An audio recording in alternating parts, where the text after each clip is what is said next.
Hi చెల్లెలు, అందరూ ఎలా ఉన్నారు? బాగున్నారా? నేనైతే చాలా బాగున్నానండి. Welcome back to our channel Madhavarma vlogs. అందరికీ ఒక చిన్న రిక్వెస్ట్ అండి, ఇప్పటి వరకు ఎవరైనా మన ఛానల్ సబ్స్క్రైబ్ చేసుకోకుండా ఉంటే కనుక so please do subscribe to my channel Madhavarma vlogs. Already thumbnail అయితే చూసే ఉంటారు కదండి. 10 కేజీలతో ఇవాళ పొంగడాలను అయితే చూపించబోతున్నానండి, పక్కా కొలతలతో అనమాట. మీరు స్టార్టింగ్ నుంచి ఎండ్ వరకు స్కిప్ చేయకుండా వీడియోని అయితే చూస్తే కనుక మీకు పూర్తి డీటెయిల్స్ అయితే అర్థమవుతుందండి. సో ప్లీజ్ అందరికీ రిక్వెస్ట్ అండి, స్కిప్ చేయకుండా చూడడానికి అయితే ప్రయత్నం చేయండి. సో ఇందులో వేస్ట్ ఇన్ఫర్మేషన్ అయితే ఏమీ లేదండి, అందరికీ గుడ్ ఇన్ఫర్మేషన్ ఇవ్వడానికి అయితే ప్రయత్నం చేస్తాను. ఫస్ట్గా వచ్చేసి మా కాకినాడ సైడ్లో దీన్ని ఏ టైంలో పెడతారనేది నేను చెప్తానండి. పొంగడాలని ఏమంతం చేసుకునేటప్పుడు పెడతారు, అదేవిధంగా పెళ్ళిళ్ళ టైంలో పెడతారండి. పెళ్లి కూతురు సారి కింద అయితే తీసుకొస్తుంది అనమాట. అదేవిధంగా అమ్మాయిని పుట్టింటి నుంచి అత్తవారింటికి దేవేటేటప్పుడు కూడా పెడతారు, అత్తగారింటి నుంచి పుట్టింటికి వచ్చేటప్పుడు కూడా పెడతారనమాట. తర్వాత వచ్చేసి గృహప్రవేశాలకు పెడతారండి. ఇది ఏంటి అంటే ఒక స్వీట్ ఐటమ్ కదండి. అమ్మాయి ఎందుకు తీసుకొస్తుందంటే చల్లదనం అనే విధంగా పెడతారనమాట. చలివిడి పొంగడాలు అనేది చల్లదనం కోసం పెడతారండి. పుట్టింటి వాళ్ళు చల్లగా ఉండాలని, అదేవిధంగా అత్తింటి వారు కూడా చల్లగా ఉండాలని చెప్పేసి ఒక చిన్న నమ్మకంతో అయితే దీన్ని పెట్టడం అయితే జరుగుతుంది అనమాట. సో అందుకని అయితే గృహప్రవేశానికి అయితే వెళ్తున్నామండి. సో అందుకని చెప్పేసి ఈ బిందుల్లో అయితే మనం పొంగడాలు అయితే తయారు చేసేసుకుని పేపర్లు కప్పేసుకుని నీట్గా అయితే పసుపు బొట్లు పెట్టేసుకుని అయితే రెడీగా చేసి పెట్టేసుకున్నాం. సో ఈవేళ అయితే పొంగడాల ప్రాసెస్ అయితే పూర్తిగా చెప్పేస్తున్నానండి. స్టార్టింగ్ వచ్చేసి ఇది 10 కేజీల బియ్యం అనమాట. 10 కేజీల బియ్యాన్ని కూడా మనం ఏ రోజైతే చేసుకుంటున్నామో ఆ రోజు కన్నా 2 రోజుల ముందే మనం ఈ బియ్యాన్ని శుభ్రంగా వాష్ చేసేసుకొని ఒక 2 or 3 times వాష్ చేసేసుకొని నానబెట్టేసుకోవాలి. పైగా ఏ పూట కాపోతే మళ్ళీ వాష్ చేసుకుంటూ ఆ వాటర్ అనేది వంపేసుకుంటూ ఉండాలండి. అదే వాటర్ ఉండిపోవడం వల్ల ఏంటి అంటే బియ్యం అనేది పులుపు వాసన అనేది వచ్చేస్తుంది అనమాట. మనం పొంగడాలు చేసుకునేటప్పుడు పులుపుగానే స్మెల్ అనేది వచ్చేస్తుంది. అన్నం పాడైనప్పుడు కూడా అదే స్మెల్ వస్తుంది కదండి. సో యాజ్ ఇట్ ఈజ్గా బియ్యం కూడా అదే విధంగా వాష్ చేసుకుంటూ ఏ పూట కాపూట వాటర్ అనేది వంపేసుకుంటూ బియ్యాన్ని నీట్గా వాష్ చేసేసుకుంటూ ఉండాలండి. తర్వాత వచ్చేసి ఈ బియ్యాన్ని అయితే మిల్లుకి ఇచ్చేస్తున్నాము. తర్వాత ఇందులోకి 6 కేజీల బెల్లం ముక్కను అయితే తీసుకున్నామండి. కేజీల పిండితో మనం పొంగడాలను అయితే చేసుకుంటున్నాం కదా. సో 6 కేజీల బెల్లం ముక్క, అదేవిధంగా 4 కేజీల పంచదార అయితే మనకి కన్సిస్టెన్సీ కన్ఫామ్గా పర్ఫెక్ట్గా ఉంటుందండి. సో ఈ బెల్లాన్ని అయితే మనం ఇప్పుడు తురిమేసుకుని ముక్కలుగా చేసేసుకొని ఒక బాండీలో అయితే వేసేసుకోవాలి. ఎందుకు అంటే బెల్లం అనేది కొంచెం తొందరగానే కరిగిపోతుంది, బట్ మనం అలా డైరెక్ట్గా వేసేసుకోలేం కదా, అందుకని ముక్కల కింద కొట్టేసుకుని వేసేసుకోవాలి. తర్వాత వచ్చేసి ఇందులో 4 కేజీల పంచదారను కూడా వేస్తున్నానండి, మీరు వీడియోలో చూడొచ్చు. మొత్తం రెండు కలిపి కరెక్ట్గా కన్సిస్టెన్సీ 10 కేజీలు అయిపోయింది కదా. 6 కేజీల బెల్లం, 4 కేజీల పంచదార.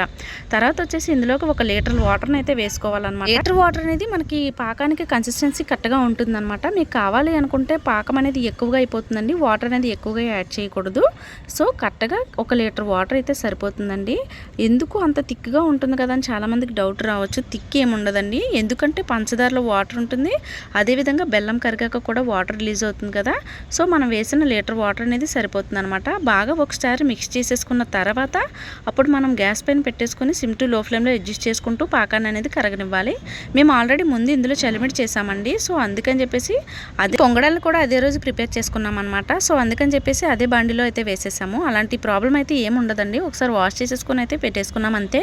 తర్వాత వచ్చేసి గ్యాస్ పైన పెట్టేసుకుని బెల్లాన్ని పంచదారని కూడా బాగా కలుపుకుంటూ పాకం అనేది రెడీ అవ్వనివ్వాలన్నమాట. చూస్తున్నారు కదా, ఈ విధంగా కలుపుకుంటూ ఉండాలి. ఎందుకంటే గడ్డలు ఇంకా పెద్దగానే ఉన్నాయి కదండి, బెల్లం అనేది కరిగే టైం కొంచెం టైం పడుతుంది. ఈ విధంగా బాగా కలుపుకుంటూ మిక్స్ చేసుకుంటూ మనం పాకం అనేది రానివ్వాలన్నమాట. ఇందులో పాకం కొంచెం చెప్పడం కొంచెం కష్టంగానే ఉందండి, బట్ మీరు ఎప్పుడన్నా ఇలాంటి పెద్ద పెద్ద వంటలు ప్రిపేర్ చేసుకునేటప్పుడు చుట్టుపక్కల అనేది ఎవరూ లేకుండా అయితే చూసుకోవాలన్నమాట. ఎందుకు అంటే మనం చేసే రెసిపీ అనేది పర్ఫెక్ట్గా రావాలి అంటే అది ఎంత కొలత ఏంటి, ఏమేమి వేయాలి, ఏమేమి వేయకూడదు అనే క్వశ్చన్స్ అనేది ఏమీ ఉండకూడదంట. మనం ఎప్పుడన్నా ఇలాంటి పెద్ద మొత్తాల్లో వంటకం ట్రై చేసినప్పుడు చుట్టుపక్కల ఎవరు ఉండకుండా చూడడానికి అయితే ప్రయత్నం చేయండి. ఎందుకు అంటే మనం చేసే రెసిపీ అనేది పర్ఫెక్ట్గా రాదు అంటండి. నాకు కూడా ఈ వీడియో చేసిన తర్వాతే తెలిసిందనమాట. అంటే వాళ్ళు ఉండడం వల్ల పాడైపోయిందా అంటే నేనేం చెప్పలేను, అలాగని కాదు. బట్ కాకపోతే ఇందులో క్వశ్చన్స్ అనేది ఏమీ ఉండకూడదు అనమాట. సైలెంట్గా ప్రిపేర్ చేయాలంట ఏది ప్రిపేర్ చేసినా కూడా. సో మేము కొంచెం డిసప్పాయింట్ అయితే అయ్యామని అనిపించింది. ఎందుకు అంటే మీకు లాస్ట్లో చెప్తాను చూడండి. సో పాకం అనేది ఈ విధంగా బాయిల్ అవుతూ ఉంటుంది కదండి. మనం అలా బాగా మిక్స్ చేసుకున్న తర్వాత పక్కన వాటర్ చూసారు కదా, గిన్నెలో వాటర్ అనేది వేసుకున్న తర్వాత మనకు పాక కన్సిస్టెన్సీ అనేది వాటర్లో తేలుతుందండి. కొంచెం లైట్గా జిగురుగా వచ్చి ఉండగడితే సరిపోతుంది అనమాట.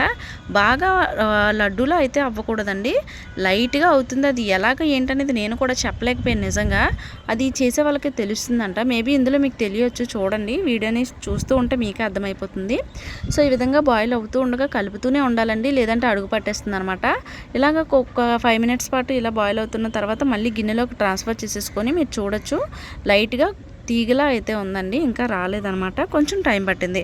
తర్వాత మళ్ళీ మిక్స్ చేసుకున్న తర్వాత మళ్ళీ గిన్నెలోకి వేసేసుకుంటే చూస్తున్నారు కదా కొంచెం లైట్గా బాల్లా అయితే అయిందనమాట. జారుతుంది, గడ్డలు అయితే కట్టలేదనమాట.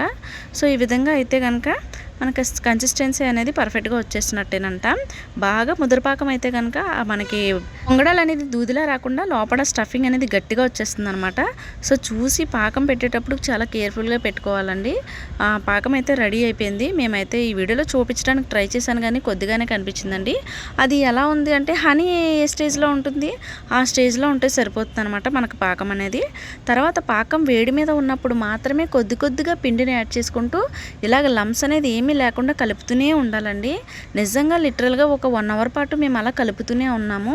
ఎందుకంటే లంప్స్ అనేది ఎయిర్ గ్యాప్స్ అనేది ఏమి ఉండకూడదండి. అలా కలుపుతూనే మనకి పిండి అనేది కన్సిస్టెన్సీ బాగా వచ్చేంత వరకు కలుపుతూనే ఉండాలి. తర్వాత మధ్యలో కొద్దిగా కొబ్బరి ముక్కలను కూడా యాడ్ చేసాం మేము. మళ్ళీ స్టవ్ పైన ఎందుకు పెట్టామంటే పాకం అనేది కొంచెం చల్లారిపోయిందండి. చల్లారిపోయిన తర్వాత మనకి పొంగడాల పాకం అనేది చల్లారకూడదు అనమాట. కొంచెం వేడి మీదగా ఉన్నప్పుడు మాత్రమే పిండిని కొద్ది కొద్దిగా యాడ్ చేసుకుంటూ మనకి పాకం కన్సిస్టెన్సీ మొత్తం కలిపేంత వరకు పిండి అంతా కలిసేలాగా కలుపుతూ ఉండాలన్నమాట. సో ఈ విధంగా కలిపేసుకుని చూస్తున్నారు కదా ఎంత థిక్గా ఉందో. బట్ కలపడం చాలా కష్టం అండి. కలిపే కొద్దీ చెయ్యి అయితే బాగా లాగేస్తుంది అనమాట. సో పక్కనైతే పెట్టేసాం, పిండి అయితే రెడీ అయిపోయింది. తర్వాత మళ్ళీ గ్యాస్ స్టవ్ వెలిగించేసి ఇలాంటి ప్లేట్ అనేది మాకు బాగా అవైలబుల్గా ఉందండి. ఇలాగ అనుకోండి ఒక 5, 6, 7 పట్టేస్తూ ఉంటాయి అనమాట. పొంగడాలు అనేది చాలా ఈజీగా అయిపోతుంది. అందుకని చెప్పేసి ఇలాంటి సేమ్ ప్లేట్ అయితే మేము పెట్టేసామండి.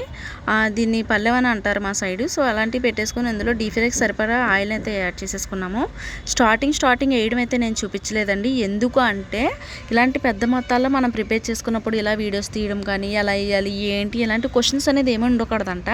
సో అందుకని చెప్పేసి నేనైతే ఫస్ట్ అయితే చూపించలేదండి. తర్వాత అయితే ఒక 4-5 టైమ్స్ అయిపోయిన తర్వాత మీకు చూపిస్తున్నాను. మీరు చూస్తున్నారు కదా ఎందుకు స్పాయిల్ అయ్యింది అని మీకు ఎవరికన్నా అనిపిస్తే నాకు కామెంట్ సెక్షన్లో కామెంట్ అయితే చేయండి. మాకు పొంగడాలు అయితే బాగానే వచ్చినాయండి. బట్ కొంచెం సేపు అయితే రాలేదు. అది ఎందువల్ల ఏంటనే మీకు తెలిస్తే కామెంట్ సెక్షన్లో కామెంట్ అయితే చేసేయండి.